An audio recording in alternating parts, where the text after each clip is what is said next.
So, we are in a business of steel, which is really for building the India. That's what is the whole objective of our business. One of the things, as the country grows, one of the fundamental thing which it requires is steel. And most countries, as they develop, you will find that they are measured in terms of what is the steel consumption in the country.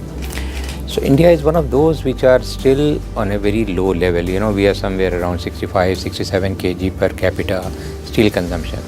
Whereas in most of the developed world, or the world average will be somewhere close to about 400 kg. So there is a wide gap between where we are vis-a-vis where we want to go.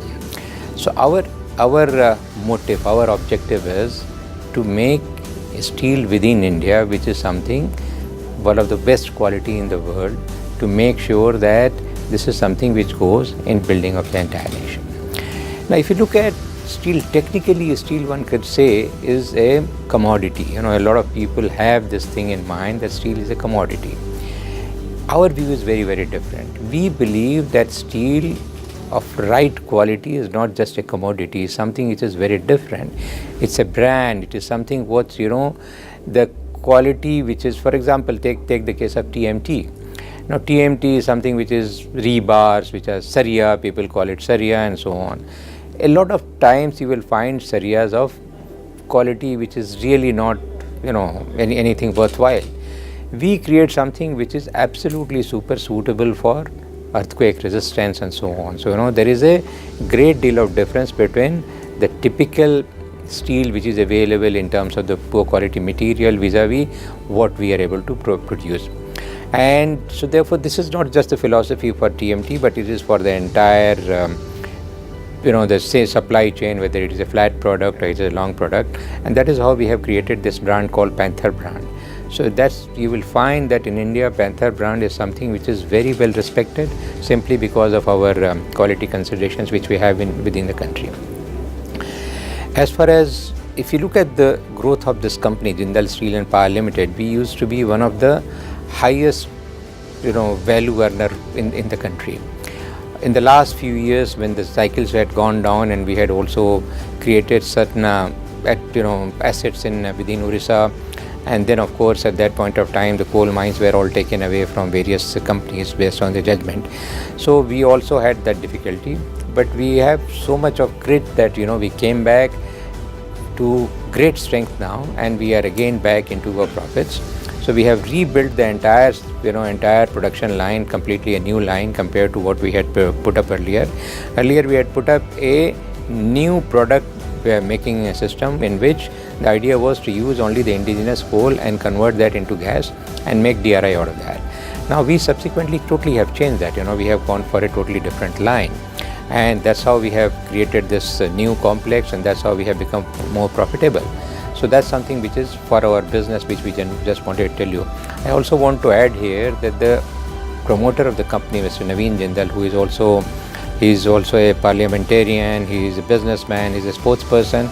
He has got so much of grit that despite all those difficult times which he had, he has continued really pushing for it, and that's the result which we see. As far as I am concerned, I am in steel business for more than 40 years now, and whatever success I have, primarily I think I owe it to the way that I manage the people, because ultimately it is the people who are really responsible for giving you the proper business. You are absolutely right. Although steel is very well known to be a cyclical industry, steel has gone through different cycles which have not been so good. For example, 2008, immediately after 2008 when that crisis hit, so most of the companies had that difficulty. The recent difficulty was extremely difficult for Indian steel industry, and for us it was even more, because that was the time when we had spent very heavily in setting up this Angul asset, and that asset was not able to operate properly simply because the coal mines were taken away. So for us it was a double whammy. We had the steel business anyway was down, and for us we after setting up this expensive asset and you are not able to utilize that asset, it was a problem which is there. So in such a situation, there are only few things which we really can do. One is that you realize that the people who are there along with you, you need to make sure that you carry them very well, because often sometimes it can happen that if the going is very tough, then some of the people may feel that, what's going to happen to this company, should we continue with this and so on.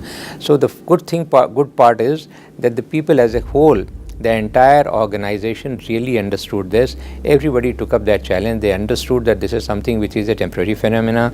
There is a company which has got a great spirit, and that spirit is something which will make sure that it comes back. So first thing is, you take care of the people. You really make sure that you communicate it to them as to what are the issues which are there.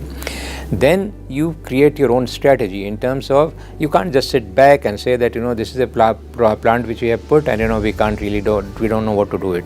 So therefore you create a strategy that what is the other line which you want to pursue.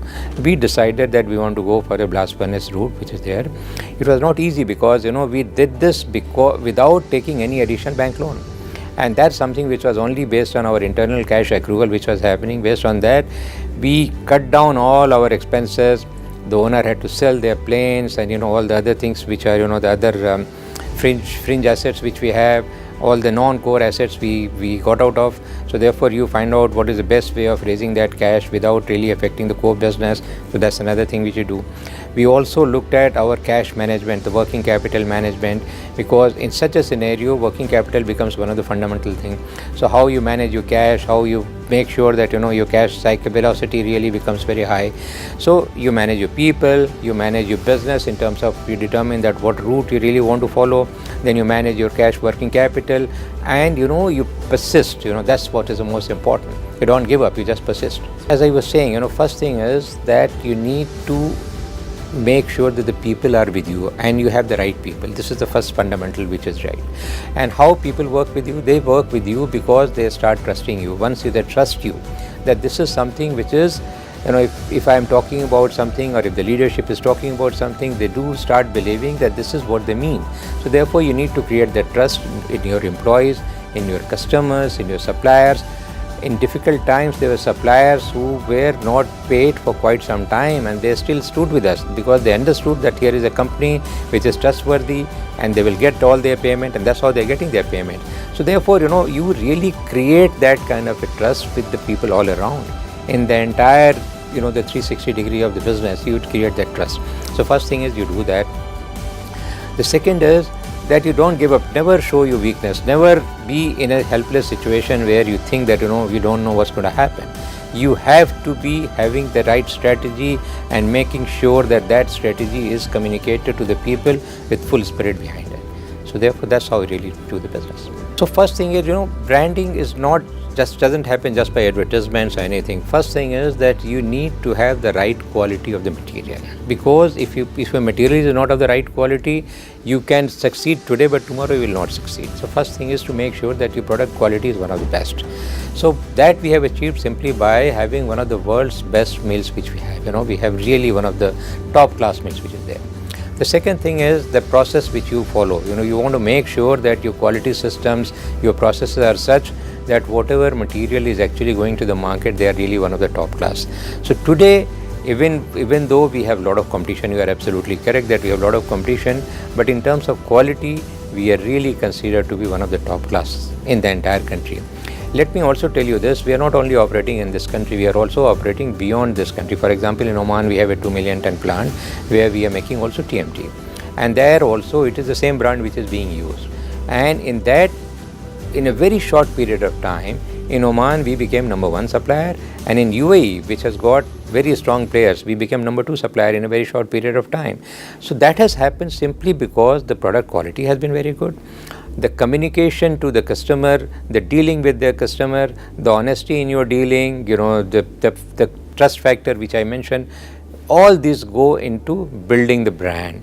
And of course, in addition to that, obviously you have the advertisements above the line, below the line. Those are the things which are, technically you advertise. But more important is to create the trust in the minds of the customers that here is a brand, here is a company which is with us for all time to come. That is what is most important. So it is always a tough call, for most people who work in a steel plants like thing, it is always a tough call. As I told you, I have spent almost 40 years plus in the steel business. And throughout, I suppose, in the entire journey, it has always been a tough call to do that. But in that, it's mostly a mindset issue. If you are so pressured by the situation that you don't know how to manage that, then even in the night you will not be able to sleep. So you need to, one needs to separate the work life very, very clearly. When you come back home, you might have an occasional calls, etc., but that doesn't prevent you from mixing with the children, having the social life, spending time with your wife, the spouses. So that's something which you need to work on. It is also important to take the time off sometimes and go out and for example, I'm also a sports person. I used to play tennis, now I play golf. So something which is, these are the things which really keep me away from those stresses, and it's always, one has to really learn how to manage that.